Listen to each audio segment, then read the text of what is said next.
مسلمان ہونے کے ناطے؟ تو کیا پنجابی آپ کا بھائی نہیں ہے؟ کیا سندھی آپ کا بھائی نہیں ہے؟ تو کیا یہ مسلمان اسلام کے ناطے آپ کے بھائی نہیں ہیں؟ آپ اپنے حقوق کی بات کریں. آپ پاکستان کو توڑنے اور لر اور بر افغانستان اور افغانستان کے جھنڈے لینے کی بات کیوں کر رہے ہیں آپ؟ کوشچن یہ ہے میرا بطور ایک پشتون. اور انشاءاللہ منظور پشتین کو میں یہ کہنا چاہتی ہوں، 11 اکتوبر کو اس نے یہ کہا ہے کہ سب کو بلایا ہے قومی عدالت میں. میں یہ کہنا چاہتی ہوں کہ آپ چونکہ افغانستان کے جھنڈے آپ کو بڑا پسند ہے، افغانستان کی زبان میں آپ بات کرتے ہیں، تو میں انشاءاللہ افغان طالبان سے بات کرنے کو تیار ہوں کہ وہ آپ کو سٹیزنشپ دیں افغانستان کی، وہ آپ کو شہریت دیں، آپ وہاں جو ہے وہ رہیں افغانستان میں، اگر انہوں نے دے دی، اگر انہوں نے اس کو ایکسیپٹ کر لیا. میں منظور پشتین سے کہتی ہوں کہ آپ سر مورٹیمر ڈیورنٹ جو تھے، ایک عقلمند برطانوی تھے، انہوں نے ڈیورنٹ لائن ایک کھینچی تھی سوچ سمجھ کر، آپ اس ڈیورنٹ لائن کا احترام کیوں نہیں کر رہے ہیں؟ یہ جو ڈیورنٹ لائن ہے یہ افغانستان کے ساتھ، یہ ایران کے ساتھ بھی جاتی ہے، یہ چائنا تک بھی جاتی ہے، تو یہ جو پاکستان کا جو ڈیورنٹ لائن ہے آپ اس کو کیوں تسلیم نہیں کر رہے؟ دیکھیں، میں پاکستان کے لوگوں سے یہ کہتی ہوں اور میں اپنے پشتونوں سے بھی کہتی ہوں کہ دیکھیں، پنجاب کے لوگوں نے بھی بڑی تکلیفیں گزاری ہیں، سندھ کے لوگوں نے بھی بڑی تکلیفیں گزاری، کیونکہ یہاں پر جو پارٹیاں حکومت میں رہی ہیں انہوں نے بھی ان کے لیے کوئی کام نہیں کیا.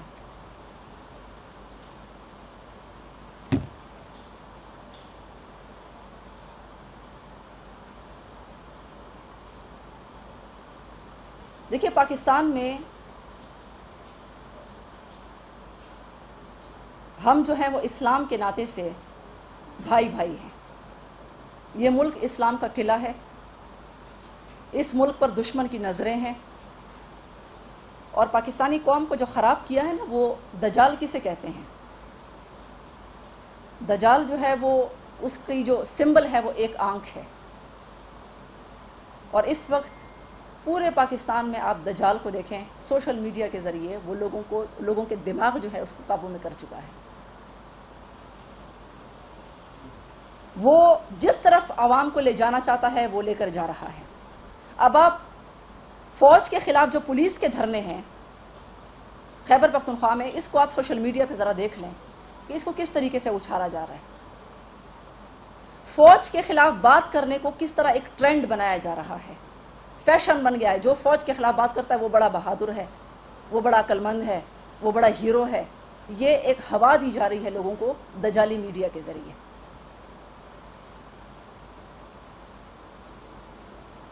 اور میں بانی چیئرمین پی ٹی آئی اور علی امین سے کہتی ہوں کہ ٹھیک ہے، آپ نے 2-3 پولیس والوں سے بات کی ہوگی، 2-3 پولیس والے تو آپ کے ساتھ ملے ہوئے ہوں گے، ان کو تو پتا ہوگا آپ کی اسکیم کا، لیکن جو باقی پولیس والے ہیں، اگر کل کو یہ خانہ جنگی ہو جاتی ہے، فوج اور پولیس، کیونکہ پولیس کا ادارہ جو ہے وہ فوج کے بعد دوسرا ادارہ ہے، اگر فوج اور پولیس آپس میں لڑ پڑے خیبر پختونخوا میں، کیونکہ حالات اس حد تک پہنچ چکے ہیں وہاں پر، مزید گاڑیاں جو ہے بھر بھر کر پولیس کی لائی جا رہی ہیں خیبر پختونخوا علی امین اور بانی چیئرمین پی ٹی آئی کے ایما پر، تو خدا نہ خواستہ اگر خانہ جنگی ہو گئی تو اس کا ذمہ دار کون ہوگا؟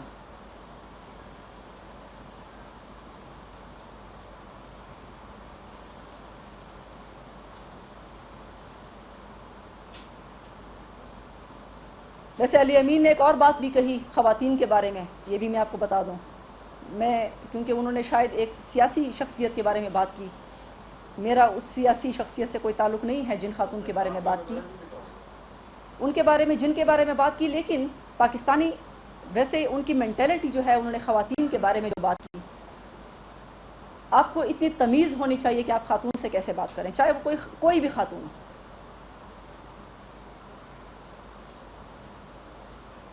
میرا جن سیاسی خاتون کے بارے میں انہوں نے بات کی، میرا ان سے نظریاتی اختلاف ہے. ان کی پالیسیز پر میں تنقید کرتی ہوں، ان کی گورنمنٹ پہ میں تنقید کرتی ہوں، لیکن جو پاکستان کی عورتیں ہیں وہ یہ سمجھ چکی ہیں کہ یہ جو پارٹی ہے نا، یہ عورتوں کو ہمیشہ ان کی تذلیل کرنے میں لگی ہوتی ہے. لیکن میں علی امین کو یہ بتانا چاہتی ہوں اور بانی چیئرمین پی ٹی آئی کو بھی کہ پاکستان کی عورتوں کی مونچھیں جو ہے نا وہ آپ سے بڑی ہیں اور ان کو تاؤ دینا بھی آتا ہے. یہ آپ یاد رکھو. عائشہ گل علیہ تو آپ کو یاد ہے. اصلی بہادری الگ ہوتی ہے اور سرکس کی جو جوکری ہے نا وہ الگ ہوتی ہے.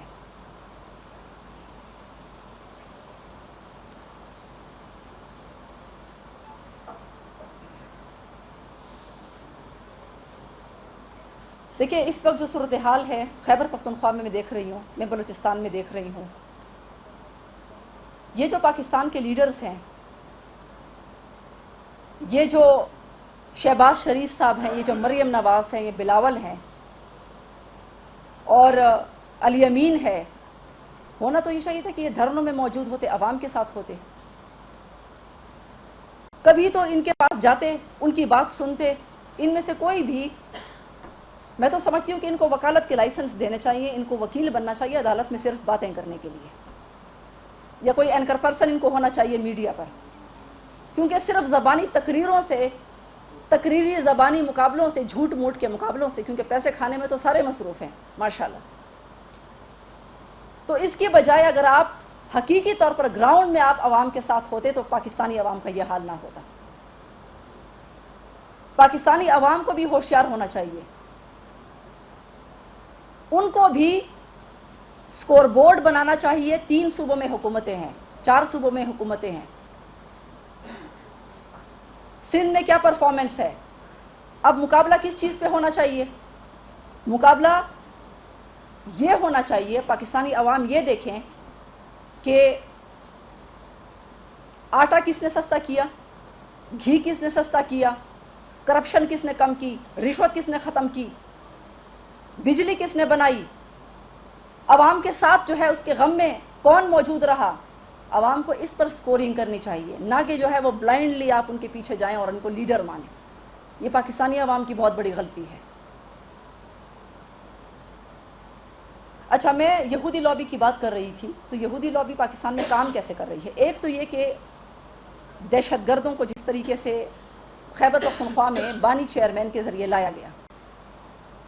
دوسرا یہ ہے کہ بانی چیئرمین پی ٹی آئی کے ذریعے نااہل ترین, کرپٹ ترین لوگوں کو صوبوں کے وزیر اعلیٰ لگایا گیا. علی امین گنڈا پور, لمبے بال رکھنے والا, اور ان کی جو پہچان ہے شہد کی بوتل.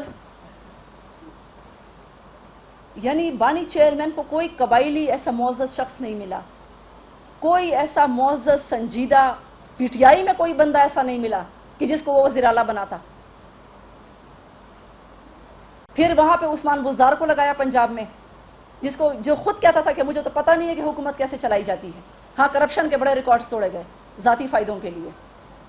تو جو یہودی لابی کا کام ہے وہ یہ ہے کہ نااہل لوگوں کو مسلط کرتی ہے, پھر جب بدامنی ہو جاتی ہے, پھر جب عوام تنگ آ جاتے ہیں تو پھر اس میں علیحدگی پسند تحریکیں شروع کرتی ہے. اب میں آپ کو بتاؤں کہ P T I Khyber Pakhtunkhwa میں پبلک سروس کمیشن کے جو اشتہارات ہیں اس کو ختم کیا گیا, کینسل کیا گیا. 2 سال سے کینڈیڈیٹس بیٹھے ہوئے تھے کہ ہمیں ٹیسٹ کے لیے بلایا جائے گا. اچانک جب ان کی گورنمنٹ آئی تو پبلک سروس کمیشن کے وہ اشتہارات جو ہے وہ کینسل کروائے گئے, اور اب وہ جو ہے وہ وزیر اعلیٰ خیبر پختونخوا اور پروونشل منسٹرز وہ بھرتیاں کریں گے. اب وہ بھرتیاں مجھے اور آپ سب کو پتا ہے کہ وہ کس طرح ہوں گی, وہ پیسے لے کر ہوں گی. اچھا, پی ٹی آئی کی خیبر پختونخوا حکومت نے عوام کی کیسے خدمت کی ہے؟ عوام سے کہتے ہیں کہ بجلی کے بل میں ہم آپ کو کوئی سبسڈی نہیں دے سکتے, بجلی کے بل اگر زیادہ ہے تو میں آپ کو سبسڈی نہیں دے سکتا. وزیر اعلیٰ خیبر پختونخوا کہتا ہے کیونکہ میرے پاس وسائل نہیں ہیں. لیکن اپنے لیے بجلی اور گیس دونوں کے بل جو ہیں وہ معاف کر دیے, یا آپ ان کا بل بجٹ دیکھیں. پورے پاکستان میں میں سمجھتی ہوں کہ جو ممبران اسمبلی ہیں, میں بھی ممبر رہی ہوں, ہم اپنے بجلی اور گیس کے بلز خود دیتے تھے. یہ تاریخ میں پہلی مرتبہ ہے کہ پوری خیبر پختونخوا اسمبلی جو ہے اس کے بلز جو ہیں, بجلی اور گیس کے بل, وہ غریب عوام ادا کریں گے, ان کی جیب سے جائیں گے. تو اس کے لیے جو ہے وہ اپنے لیے تو آپ کے پاس بڑے وسائل ہیں, اور 2-2 لاکھ کا جو ہے وہ ہاؤس الاؤنس بھی لگا دیا ہے. کہ ہم مرضی جس مرضی ہم گھر میں جائیں ہمارے لیے ڈیکوریشن اور وہ جو گھر ہے وہ ہمارے لیے دستیاب ہے. تو اس کے لیے آپ کے پاس بہت وسائل ہیں. اور تیسری بات یہ کہ خیبر پختونخوا کا جو ریسکیو 1122 ہے جس کی مشینری کو جلسے میں استعمال کیا گیا، میں آپ کو بتاؤں اس کے بارے میں کہ یہ ادارہ جب سے پی ٹی آئی حکومت میں آئی ہے کرپشن کا گڑھ بن چکی ہے. آپ ذرا صحافی میں آپ کو دعوت دیتی ہوں، آپ ذرا جائیں وہاں پوچھیں لوگوں سے. آپ فزیکل ٹیسٹ بھی پاس کر لیں گے، آپ ریٹن ایگزامینیشن بھی پاس کر لیں گے، ٹاپ کر جائیں گے، لیکن آپ سلیکٹ نہیں ہوں گے. آپ ہرگز سلیکٹ نہیں ہو سکتے جب تک وہاں کا جو ریٹ ہے 35 لاکھ 40 لاکھ 45 لاکھ وہاں پہ ریٹس چل رہے ہیں گریڈ کے حساب سے. اور میں آپ کو بتاؤں کہ اگر میں نے ان کینڈیڈیٹس کو بلا لیا خیبر پختونخوا میں کہ جن کو فزیکل ٹیسٹ بھی پاس ہیں، ریٹن ٹیسٹ بھی پاس ہیں، لیکن سلیکٹ نہیں ہوا، تو پورا جو پشاور کا قیوم اسٹیڈیم ہے نا وہ ان سے بھر جائے گا.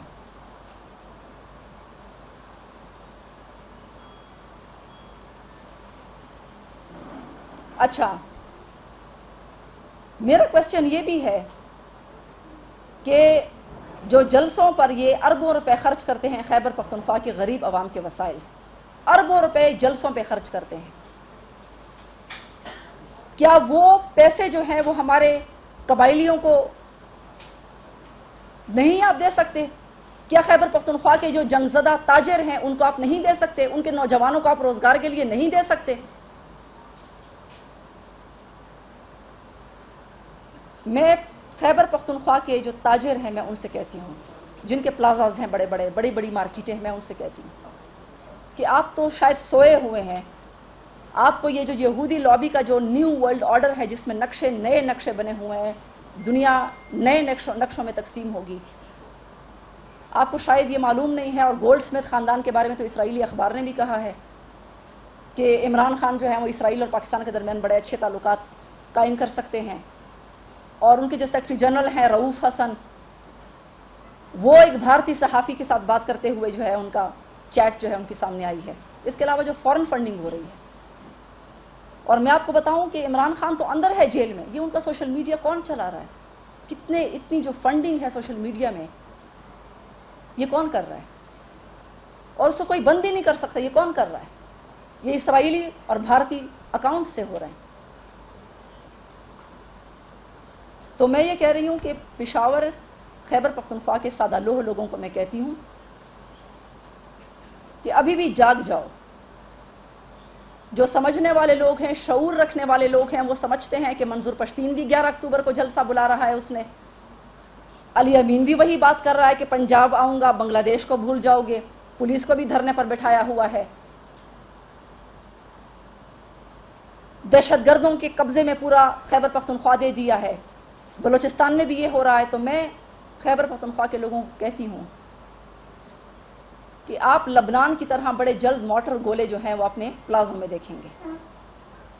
نہ آپ کی مارکیٹیں ہوں گی، نہ آپ کے پلازے ہوں گے، کیونکہ یہ جو شخص ہے، یہ جو لوگ ہیں، یہ آپ کو خانہ جنگی کی طرف لے کر جا رہے ہیں.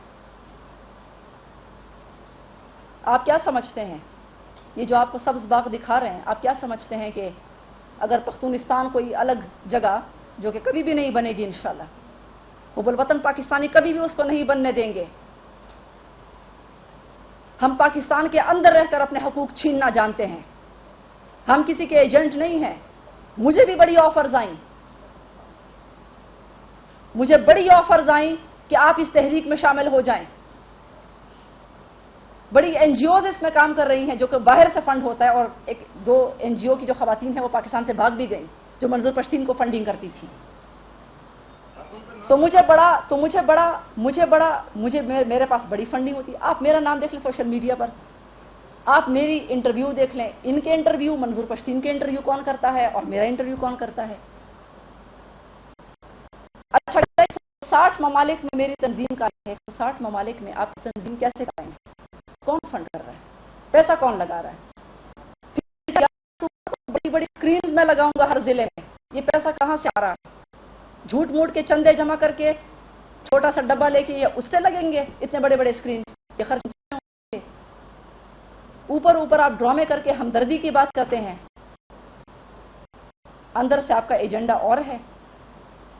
میں پختونوں سے کہتی ہوں کہ فرض کریں جو بات اٹھا رہے ہیں کہ پختونستان بنے گا، تو پھر اس پختونستان میں کیا وزیر محسود آپس میں لڑائی نہیں کریں گے؟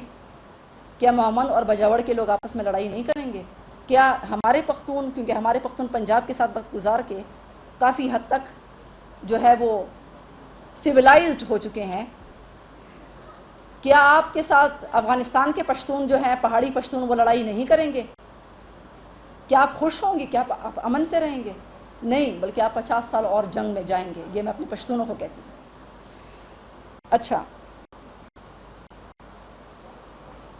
دیکھیں، اگر احتجاج کرنا ہوتا تو شیعوں کو کرنا چاہیے تھا۔ پاکستان میں شیعوں کو سب سے زیادہ ٹارگٹ کیا گیا۔ شیعہ سنی کی جنگ بھڑکانے کی ہمیشہ کوشش کی جاتی ہے یہودی لابی کی طرف سے، لیکن وہ الحمدللہ وہ نہیں ہوئی، وہ پھیلی نہیں، وہ ہمارے لوگوں نے اس کو کنٹرول کیا۔ میں ملٹری آپریشن کے حوالے سے جو قبائلی علاقوں میں بات ہو رہی ہے، میں اپنے محسود قبیلے سے کہتی ہوں، آپ تھوڑا اس بات کو دیکھیں کہ وہ آپ کے ساتھ جو وزیر قبائل ہیں، انہوں نے تھوڑا سا آپ سے عقل مندی میں زیادہ سبقت لے گئے ہیں۔ انہوں نے پہلے سے کمیٹیاں بنا دی ہیں کہ ان کو پہلے سے خطرہ نظر آ گیا کہ ملٹری آپریشن یہاں پر آ رہا ہے، تو انہوں نے پہلے سے جو ہے وہ کمیٹیاں بنا دی ہیں، دہشت گردوں کا خاتمہ وہ اپنے علاقوں سے کر رہے ہیں تاکہ ملٹری آپریشن یہاں پر نہ آئے، تاکہ ان کو نقل مکانیاں نہ کرنی پڑیں۔ تو میں اپنے محسود بھائیوں سے کہتی ہوں، بزرگوں سے کہتی ہوں کہ میں اور آپ مل کر جو ہے وہ وہاں پر کمیٹیاں بناتے ہیں، دہشت گردوں کا صفایا کرتے ہیں، پاک فوج کے ساتھ آپ کھڑے ہو کر وہاں پر دہشت گردی کا صفایا کریں۔ یہ جو آپ کو منظور پشتین بھڑکا رہا ہے نا کہ پاک فوج کے ساتھ لڑو، بنگال میں جو ہے وہ اتنے 30 لاکھ یہ ہوا تھا، وہ ہوا تھا، منظور پشتین اپنی سپیچز میں کہتا ہے، اور منظور پشتین یہ بھی کہتا ہے ہمارے پختونوں کو کہ ہمارے پختون کیا بزدل ہیں، وہ آپ کے گریبان سے آپ کو پکڑ لیں گے، ان کو لڑائی کرنا اچھی طرح آتا ہے۔ تو منظور پشتین آپ کو لڑوا رہا ہے اور آپ کو اپنے علاقوں سے بے دخل کروا رہا ہے۔ آئیں عقل مندی کا ثبوت دیں، میں اور آپ مل کر جو ہے امن کمیٹیاں بنائیں۔ اگر پھر بھی وہاں پر ملٹری آپریشن ہوتا ہے تو پھر میں آپ کے بہاف پر انشاءاللہ بات کروں گی۔ اور میں اپنے قبائل سے کہتی ہوں کہ ہر جو قبائلی علاقہ ہے، ایک تو سرتاج عزیز نے جو ریکمنڈیشن سفارشات دی تھی، وفاقی حکومت نے آج تک اس کو امپلیمنٹ نہیں کیا۔ NFC میں 1% حصہ تھا، آج تک قبائلی علاقوں کو نہیں ملا۔ وہ خیبر پختونخوا کی حکومت جب سے PTI آئی ہے، 2013 میں اس کی حکومت خیبر پختونخوا میں آئی تھی، آج تک وہ 1% تو 2018 میں ہوا تھا، لیکن اس سے پہلے جو فنڈز خیبر پختونخوا کے لیے، فاٹا کے لیے تھے، ان کی آبادکاری کے لیے تھے، وہ آج تک ان کی آبادکاری نہیں ہو سکی، اور وہ فنڈز خیبر پختونخوا PTI حکومت نے کہیں اور خرچ کر دیے۔ تو یہ ایک سوچی سمجھی اسکیم کے تحت لوگوں کو اشتعال دلوانا ہے، لوگوں میں جو ہے وہ نفرت کو ہوا دینی ہے۔ آخر میں اپنے قبائل سے یہ کہتی ہوں کہ آپ وزیرستان سے لے کر بجاوڑ تک آپ ہر جو آپ کے مشران ہیں وہ اپنے ڈیمانڈ لسٹ بنائیں۔ میں نے پچھلے دنوں محمد گومل زام ڈیم کے حوالے سے بات کی تھی، محمد ایجنسی کے حوالے سے بات کی تھی۔ میں کہتی ہوں کہ ہر ایجنسی کے اپنے مسائل ہیں۔ ہم معدنیات میں رائلٹی بھی چاہتے ہیں، یہ جو ہمارے معدنیات سے مالا مال علاقے ہیں، لیکن ہمارے جو قبائل ہیں وہ انتہائی غربت کا شکار ہیں۔ میری بہنیں، کیونکہ میں ان کو گھروں میں دیکھتی ہوں، میری وزیر بہنیں، میری محسود بہنیں، وہ میل نیوٹریشن کا شکار ہیں، خوراک کی کمی کا شکار ہیں۔ میرے بزرگ، میرے بھائی قبائل، وہ انتہائی غربت کا شکار ہیں۔ تو یہ تو پھر آپ کہتے ہیں کہ دہشت گردی ہے، پھر آپ کہتے ہیں کہ بیرونی ایجنٹ ان کو اکسا رہا ہے، یہ تو ماحول تو آپ دے رہے ہیں ان کو۔ تو معدنیات میں آپ ان کو حصہ دیں، میرے قبائل کو۔